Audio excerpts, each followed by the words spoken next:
TET प्रश्नावर आज मंत्रिमंडळ बैठकीत स्पष्टता आणून चंद्रकांत पाटील मतदारसंघ पुनर्रचना विधेयक या अधिवेशनात पुन्हा येणार.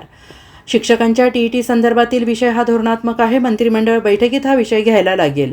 मंगळवारी मंत्रिमंडळ बैठकीत या प्रश्नावर स्पष्टता आणू असे आश्वासन उच्च आणि तंत्र शिक्षण मंत्री तथा जिल्ह्याचे पालकमंत्री चंद्रकांत पाटील यांनी सोमवारी सांगलीत दिलं आहे. लोकसभा आणि विधानसभेच्या मतदारसंघाच्या पुनर्रचनेचे विधेयक या अधिवेशनात पुन्हा येईल असे संकेत मंत्री पाटील यांनी दिलेले आहेत. विधान परिषदेच्या शिक्षक आणि पदवीधर मतदारसंघ निवडणुकीच्या पार्श्वभूमीवर सोमवारी सांगली शिक्षण संस्थेच्या सिटी हायस्कूलमध्ये मतदार नोंदणी मेळावा आयोजित केला होता. यावेळी भाजपाचे प्रदेश उपाध्यक्ष शेखर इनामदार, माजी आमदार भगवानराव साळुंखे, सांगली शिक्षण संस्थेचे अध्यक्ष श्रीराम कुलकर्णी, पालकमंत्र्यांचे विशेष कार्य अधिकारी बीबी यादव, नगरसेवक केदार खाडीलकर तसेच शिक्षक मोठ्या संख्येनं उपस्थित होते.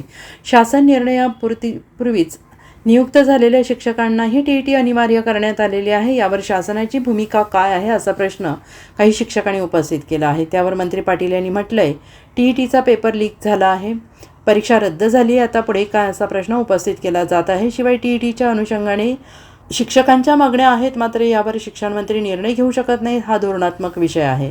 शिक्षकांच्या टीईटी संदर्भातील प्रश्न मंत्रिमंडळ बैठकीत घ्यावा लागेल. मंगळवारी मंत्रिमंडळ बैठक आहे, त्यावर स्पष्टता आणू.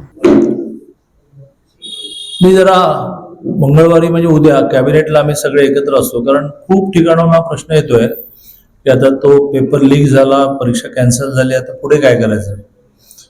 थोडा खूप धोरणात्मक विषय आहे आणि त्यामुळे तो कॅबिनेटमध्ये मंत्रिमंडळाच्या बैठकीतच विषय न्यायला लागेल. तो शिक्षण मंत्री दादा भुसेंच्या लेवललाही होणार नाही.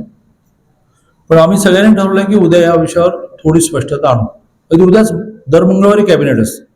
आता इथलं सगळं आटपत रात्री महालक्ष्मी एक्सप्रेस पकडून मुंबईलाच चालू. तर हे जसं मी एनओसीचं निगेटिव्ह का झाले ते बघतो, तसं याही विषयाची चर्चा. ओके, काही नाही ना. चला, जय हिंद, जय महाराष्ट्र.